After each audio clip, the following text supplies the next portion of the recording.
আজি মই আধাৰ জাল বনাব ওলাইছোঁ। তাৰ বাবে সৰু মাছ কেইটামান ধুই পখালি সুন্দৰকৈ কাটি কুটি লৈছোঁ।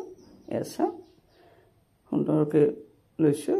তাত বনাবৰ কাৰণে কেইটামান মই কেঁচা জলকীয়া, অলপমান আদা আৰু কেইটামানে ৰঙা সৰিয়হ দিছোঁ। এইখিনি গ্ৰাইণ্ড মেচিনত পেষ্ট কৰি ল'ম। এতিয়া মাছখিনিতে অলপমান মই নিমখ দিলোঁ, অলপ হালধি দিলোঁ আৰু অকণমান জলকীয়া গুড়ি অকণমান ছটিয়াই দিছোঁ কালাৰটো ভাল হ'বৰ কাৰণে। এতিয়া এইখিনি সুন্দৰকৈ মই সানি ল'ম।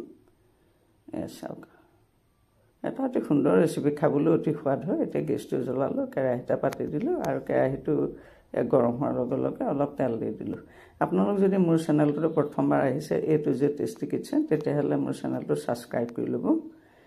চাওক, কেৰাহীটো গৰম কৰি ভালকৈ গৰম হ'লেহে তেল দি মাছখিনি দিব লাগে, তেতিয়া মাছখিনি লাগি নধৰে। চাওক, এটা মাছো লাগি ধৰা নাই, অৰ্থাৎ এটা মাছোৱে ভগা নাই। চাওক, এইটো হৈছে এটা টিপছ। মাছ ভাজিলে সদায় কেৰাহী গৰম কৰি ল'ব লাগে পহিলা। মাছখিনি ইতিমধ্যে ভজা হৈ গ'ল।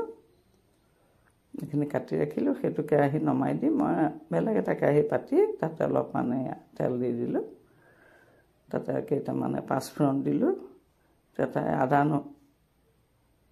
আদা আৰু জলকীয়া আৰু সৰিয়হৰ পেষ্টটো মই ঢালি দিলোঁ, যিটো মই মিক্সিত পেষ্ট কৰি লৈছিলোঁ। এতিয়া এইখিনি মই সুন্দৰকৈ ভাজি ল'ম। এয়া চাওক, এটা অতি সুন্দৰ ৰেচিপি। ইয়াতে মই হালধি আৰু নিমখ অলপমান দিলোঁ, দি এতিয়া মই এইখিনি ৰংচোৱা হোৱালৈকে ভাজিম। ইতিমধ্যে এয়া চাওক, ৰংচোৱা হৈ গৈছে। এটা অতি সুন্দৰ ৰেচিপি, বনাবলৈ সহজ, খাবলৈ অতি সহজ হয়। এতিয়া আঞ্জাৰ জোখাৰে মই পানী দিছোঁ। চাওক, ইয়াত পাচলি কোনো ধৰণৰ ব্যৱহাৰ কৰা নাই। ইয়াত উতলিছে, উতলাৰ লগে লগে মই মাছকেইটা পেলাই দিছোঁ। যিহেতু ইয়াত মই কোনো ধৰণৰ ডাঠ বস্তু ব্যৱহাৰ কৰা নাই, গতিকে মই অলপমান বটনৰ ব্যৱস্থা কৰিছোঁ। তাৰ কাৰণে মই কেইটামান চুজিকে দি দিছোঁ, কাৰণ মোৰ চাউলৰ গুড়া নাই, নাইবা কৰ্ণফ্ল'ৰো নাই। এইটো অপশ্যনেল হয়। যদি আপোনালোকে ভাবে দিওঁ বুলি, অলপ ডাঠ কৰিম বুলি, দিব পাৰে, নহ'লেও একো নাই। এতিয়া ইয়াতে মই 2 পিচ বিলাহী দি দিছোঁ। দেখিবলৈও ধুনীয়া হয় আৰু খাওঁতে বিলাহী টুকুৰাটো কামুৰি খাই ভাল লাগে, নহয় জানো? সেইকাৰণে দি দিছোঁ, অপশ্যনেল হয়। এয়া চাওক, ইতিমধ্যে কি সুন্দৰকৈ জোলখিনি প্ৰস্তুত হৈ গৈ আছে। কালাৰ চাওক আৰু কিমান ধুনীয়া হৈছে, ডাঠো হৈ গ'ল। এটা অতি সুন্দৰ ৰেচিপি, সুন্দৰকৈ আপোনালোকে বনাই খাব। ইতিমধ্যে এইখিনি হৈ গৈছে। এইখিনি মই এতিয়া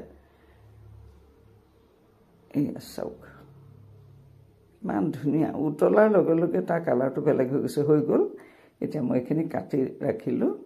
এয়া চাওক, ইয়াত ঢালি দিয়াৰ লগে লগে কি সুন্দৰকৈ দেখা গৈছে, কি সুন্দৰ হৈছে। চাওক, এয়া এটা অতি সুন্দৰ ৰেচিপি, বনাবলৈ সহজ, খাবলৈ সহজ। গতিকে এই সুন্দৰ ৰেচিপিটো আপোনালোকে সুন্দৰকৈ বনাই খাব। আৰু এটা নতুন ৰেচিপি লৈ আপোনালোকৰ মাজলৈ পুনৰবাৰ আহি আছোঁ। ভিডিঅ'টো পহিলাৰ পৰা শেষলৈকে চাবলৈ আন্তৰিক ধন্যবাদ জনাইছোঁ।